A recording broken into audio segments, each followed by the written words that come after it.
All right, everybody, here we go. First round of the NCAA men's lacrosse tournament is here. I'm Adam Gotkin alongside Sam Corcoran. We're two of your Citrus TV men's lacrosse beat reporters, and it's time to get you ready for Syracuse's first round matchup against Towson. Now, the Orange enter this as the 4 seed in the bracket. And let's start off with that. How do we feel about that? Syracuse being the number 4 seed. All that conversation was really, would they be 3 or 4? But at the end of the day, the committee decided to put Johns Hopkins, a team that the Orange beat back in March, above the Cuse. And Johns Hopkins got that 3 seed at the end of the day. I think it's definitely an interesting debate, Adam, between the 3 and the 4 seed for Syracuse, but it's definitely a fair seeding for the Orange. Ahead of them, Notre Dame and Duke, two teams that SU lost to this season. Duke coming more recently in the ACC tournament. And then Hopkins, a lot of surprise there for some people, other people not so much. I think it's fair either way. And Syracuse, they have a good first round matchup in Towson, a good test to get back on track after a pretty brutal loss to Duke last week. And then if they win that, they go to Towson to play the second round game against either a Denver side who Syracuse will have a big home field advantage over, considering that Denver's way further out west than Syracuse is compared to Towson. And then also you got to play Michigan. If Michigan beats Denver, that's the other team. Michigan's a red hot team, but one thing that in Syracuse's favor, these two teams scrimmaged in the preseason against each other. So Syracuse knows the Wolverines pretty well and should have good home field advantage against Denver, no matter who they play. Well, Michigan did beat Syracuse in that scrimmage. That's what everyone said coming out of it. But I think you're right in the fact that Syracuse knows Michigan, and Syracuse has definitely changed a lot more than Michigan has throughout the season. When you think of just the youth, that was one of the big stories of this team this year. Towson is definitely not a bad team whatsoever, but Syracuse as the 4 seed, I don't know if lucked out is the right term, but does not have to play one of the better mid-major teams that made the tournament because, Denver as the 5, they're playing Michigan. Maryland has to play Princeton. So as you go down the seeded list, that's when, your other Power 5 teams start to kick in. Syracuse being the 4 meant that, they have to play one of these mid-major squads and a team that needed to get in via the automatic bid like Towson. Syracuse, let's get into their season a little bit before we get directly more into Towson and the game. This was, I think, a very successful regular season at the end of the day for the Orange.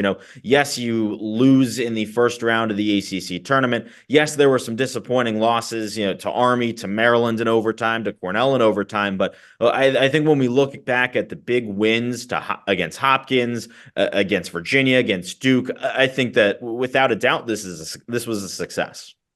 Absolutely, Adam. This team met expectations. You could argue that they exceeded expectations. They were the number 9 team coming in. They finished as the 4 seed in the NCAA tournament. So you bump up 5 spots. That's pretty good. In my eyes, though, Syracuse did have a lot of missed chances throughout the season. Really comes with starting the game slow or starting the game off just really ending the game, really poorly. So Notre Dame example and the last game against Duke, just a poor start. And then you look at the other losses, Cornell, Army, and Maryland, for example, overtime losses, just not being able to finish the game.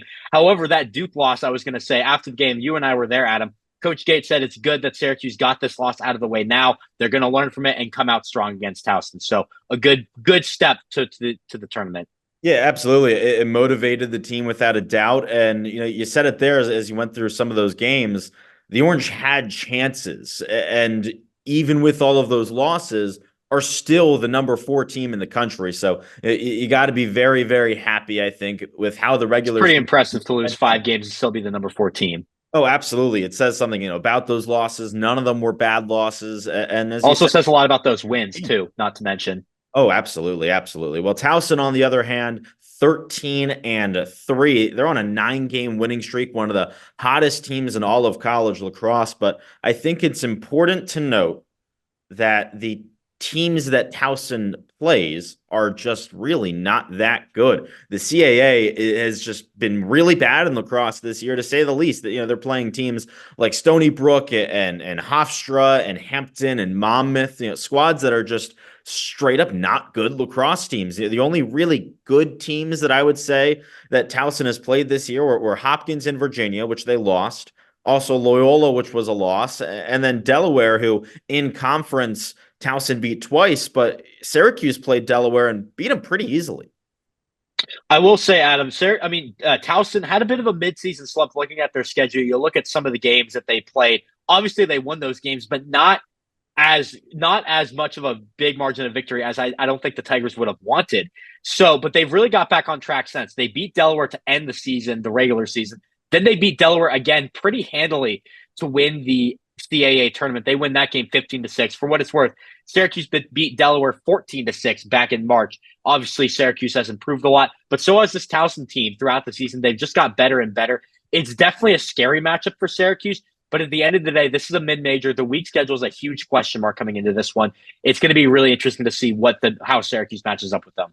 Yeah, you said that slump. I want to get a little bit more into that for a second before we dive more into this game. That slump, even though they won, was beating Fairfield by just 2, Stony Brook by just 1, and Hofstra by 4. Those are 3 teams, not great. And if you're an NCAA tournament team and a team that's trying to compete, you probably should be beating those teams by more. After that, the next 2 games for Towson were at Hampton and home against Monmouth, 2 of the worst teams in all of college lacrosse. Hampton loses every game by about 20 goals. Monmouth as well, just not good. And so those were 2 get-right games for Towson. They gave up 2 goals each in both of those. And then after that, they had just that 1 game against Delaware to end the regular season and then win the CAA tournament. So it was a bit of a weird schedule. They had those couple get-right games in there. But, outside of Delaware, it has been very easy competition for this Towson team lately. But, even with that, even against some of the better teams that they played,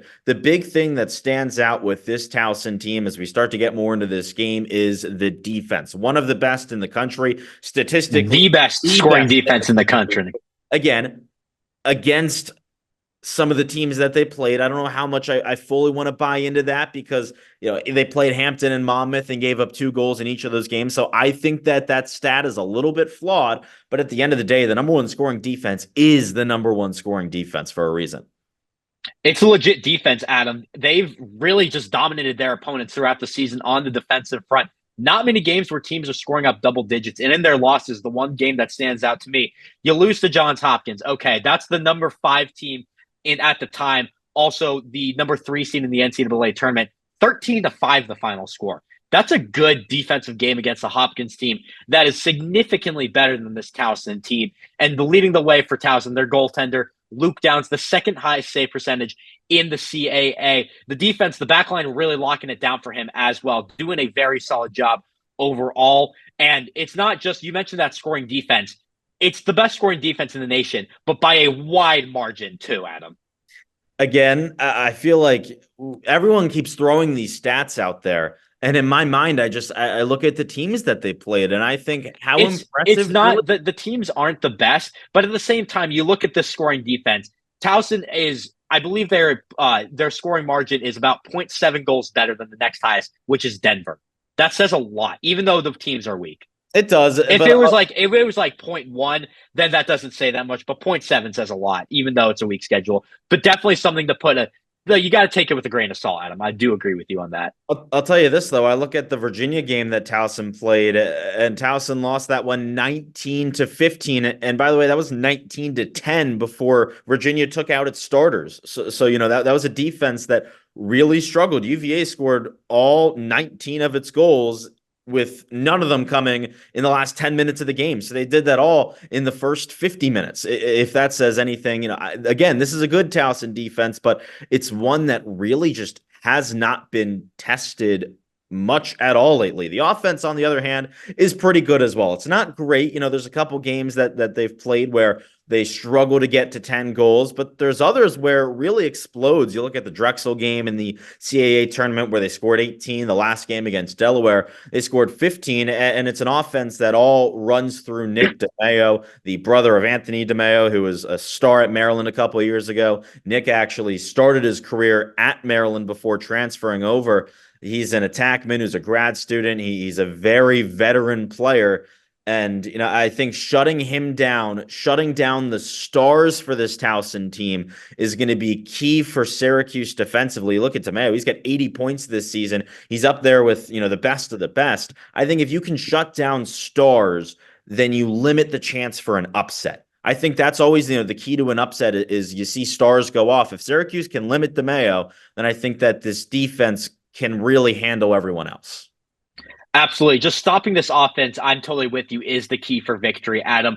I talked about the defensive stat. You got to take that with a little bit of a grain of salt. This offensive stat, you definitely have to take with a grain of salt. Seventh best scoring offense in the nation. That's one spot behind Syracuse. Again, you look at their opponents, though, not the best. And stopping those stars, like you said, Adam, like Nick DeMayo, is going to be huge for Syracuse. And Syracuse, they need a defensive bounce back, especially after what happened last week against Duke. You got to start strong and finish strong as well. That's something I brought up earlier. Syracuse hasn't had the best starts against teams like Duke, Virginia, and Notre Dame. Finishes recently, Cornell and UNC really stand out about this Syracuse team just not really finishing that strong. It's been kind of inconsistent. You got to do both if you want to be a good squad in the NCAA championship. You can't just pick one or the other. You got to play a complete 60 minutes of lacrosse, and that's my key to the game. Yeah, that's absolutely the key. We'll get into our true keys in a minute, but before we get there, for our keys to Syracuse, Sam, I want to ask you the question, and I'll give my answer as well. But if Towson wins this game, what's the reasoning? Because I don't really see it happening. We'll get into our predictions, but everything that I've said, I think that this is one that the Orange should be able to handle. But if Towson wins, why? You got to look at two things, Adam. First off, if Syracuse defense cannot shut down Towson stars, then Towson can maybe get an upper edge. But I say upper edge, that's not going to be the whole game plan for Towson. The Tigers also have to lock down Syracuse's offense big time, in particular Joey Spallina, who's been doing it all from Syracuse. He's getting the best long pulls in the country going up against him and is still succeeding. Against Duke last week, going up against Kenny Brower, an All-American, he scores 4 goals, does pretty well. Joey Spallina has to be locked down by the Tigers. And if he's not, then Spallina's going to get free. He's going to assist his teammates score goals. He can do whatever on the field. So just locking down Spallina, if you can do that, then maybe you can start focusing on the other players. But it all starts with Joey Spallina for Towson. I'll tell you what, Joey Spallina had no points against Virginia, and yet Syracuse still won. So we'll see if that strategy works for Towson. For me, if Towson wins this game, it's because they win faceoffs and they win faceoffs early. This is a Syracuse team that against Duke did not touch the ball in the first 5 minutes. If that happens again, then I think there's an upset waiting to happen if Towson starts this game strong. If you give the Tigers any belief that they can actually win this game, then you fail. I think you got to start off strong. If you start off strong, then you put yourself in a good spot to win. And talking to Owen Hiltz and Joey Spallina yesterday, and also Coach Gate, that was the big thing that they emphasized, that they have to start games better. It was unacceptable how they started the last game, and they cannot do that again. I think if Towson wins, it's because they start off this game up 3-0, 4-0, and they just believe. If Syracuse can shut them down early, then they put themselves in a much better chance to win this game. But if Towson gets going early, then I start to get worried. It's been a game of runs all season for Syracuse lacrosse. Sometimes the other team is going on a run and Syracuse cannot figure it out. But then other times Syracuse goes on a run and the other team can't figure it out. The one thing that really stood out to me, this came after the UNC game. Calm is contagious. That was a quote that was passed around throughout the week, throughout the locker room. And it's something that Syracuse just did not have in mind against Duke. They did not stay calm. They panicked, and Duke got ahead and stayed ahead throughout the rest of the game. And Wilmark ended up getting pulled because of that. Syracuse has to stay calm. They have to stay collected, and that is going to be contagious. That is what can take down any mid-major in the country with the talent Syracuse has. Yeah, absolutely. I think that's the right way to put it. With the talent that Syracuse has, if they play calm, they should be able to beat anyone in the country because the talent gap is that big. When you look at just the amount of players, the amount of incredible players that Syracuse has, and again, there are some stars on Towson, but the talent gap is that big, and it would be a major upset if the Tigers pull this one off. So let's get right into it. Some keys to victory for Syracuse.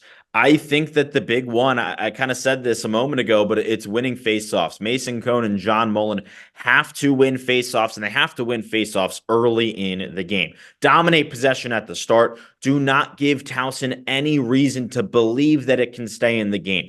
Dominate from the beginning. Dominate possession and show that you are that good. You are that good of a team. Because if they don't, then things start to get bad. Towson's got a pretty good faceoff guy themselves. So I think if you win faceoffs and if Syracuse wins faceoffs, then it should win this game easily. I mean, if the Orange win, I'll say this. If the Orange win 55% of faceoffs, they win this game without a doubt. I think the only way that Towson wins is if it wins 55 plus. I think it needs to win 50 to even have a chance, but it needs to win almost 60% to have a chance, even maybe. Absolutely, Adam. The faceoffs need to be better for Syracuse. Against Duke last week, Jake Naso wasn't playing, and Syracuse looked atrocious from the faceoff circle, especially during the beginning of the game. Like I said earlier, it's got to be a complete 60 minutes of lacrosse. Start strong, finish strong. That starts with faceoffs. That starts with defense. That starts with the offense doing everything they can and just pouring it on early and then holding that lead throughout the game. Just making sure to be on top of your game. You don't take the foot off the gas pedal until it is all said and done. Yeah, the other thing that I've got, I think my other key is that you need the other attackmen to show up. Owen Hilt struggled in the ACC tournament. Christian Muley has had a fair share of struggles this year. I think that those two guys on offense need to step up. It can't just be Spallina. You need other guys on offense to be there. And, I said the attackmen, but I think that also extends to guys like, Luke Roa and Jackson Burtwhistle. You need one goal. You need those guys to just show up and be there and to be making an impact, because we've seen in times this season when things don't go right, everyone kind of just falls off and it turns into Joey Spallina trying to make plays and trying to do everything himself. And that's not a recipe for success. This has to be a team offensive game and a team offensive game plan for Syracuse to be successful. And I think that's another one of the big keys. It can't be Spallina having 12 points and just trying to rely on that. They got to play a team game. Absolutely. And you look at Spallina, Adam, he's a facilitator. As great as a goal scorer he is, he's a fantastic facilitator. He had 0 assists against Duke because no one else was stepping up. You got to make sure I said defending Spallina is a huge key for Towson, and it is. You got to make sure you lock down Spallina, but at the same time, if you lock him down, good. He's going to find someone else, and he's going to have them be the scorers for the game. Towson has to lock all the Syracuse guys down, not just Spallina. Spallina can be the focal point, but he's got to make sure the rest of his offense is doing a good job as well. All right, well, Sam, give me your score prediction. What are you thinking for the game?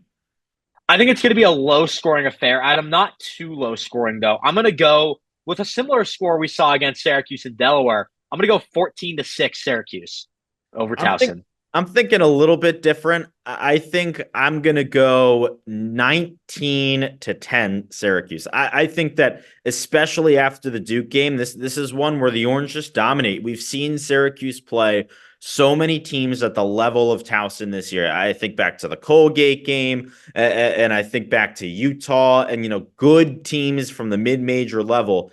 Syracuse took care of them. High Point even too. And Syracuse scored a lot of goals in all those games. 18 against Colgate. They scored 18 against Utah. They scored 19 against High Point. I think that Towson is right at that level with those teams. And I think that the offense is going to be firing on all cylinders and figure it out. But it's tournament lacrosse. Anything can happen. But I think that I believe in this team to get it done, and to get it done pretty easily at the end of the day.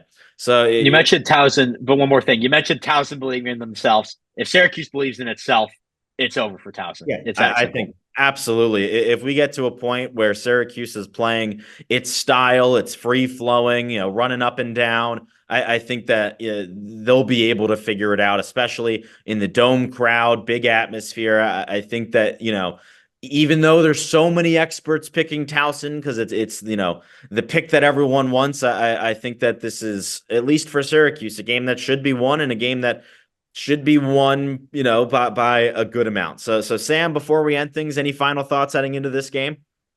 You mentioned that the experts are picking Towson. That's the pick that they want. People have to remember, this is not a trap game for Syracuse. I don't think Syracuse is overlooking Towson, especially after what happened last week against Duke. This is not a trap game. Syracuse has all their focus on this game. They're not looking ahead to Denver or Michigan, just from the senses that I'm getting. No, absolutely not. And you can tell that from just talking to this team. They know that anything can happen. The last time that Syracuse played Towson, it lost in the NCAA tournament. So, anything is possible. You always see upsets in May, but for Syracuse, it's all about just playing calm. Calm is contagious. Play your game. I think at the end of the day, that's what we've both come to. If Syracuse plays calm, plays its game, plays the way that it knows it can, then it will win this game. All right. Absolutely. Well, Sam, thank you so much for joining me. Hopefully, this is not our last time talking about this team this year because, hopefully we got a long run ahead of us. Denver versus Michigan. That game is actually going on right now. So, unfortunately, we can't say who we know Syracuse is going to play next, but that game would be in Towson. But, we'll see. 7:30 p.m. Sunday night, first round between Syracuse and Towson. You can follow us on X at CitrusTV Sports for updates all throughout. I'll be on the field. Sam will be watching, giving you all updates on social media. So we'll see you then. And you know what? Maybe we'll see you again soon.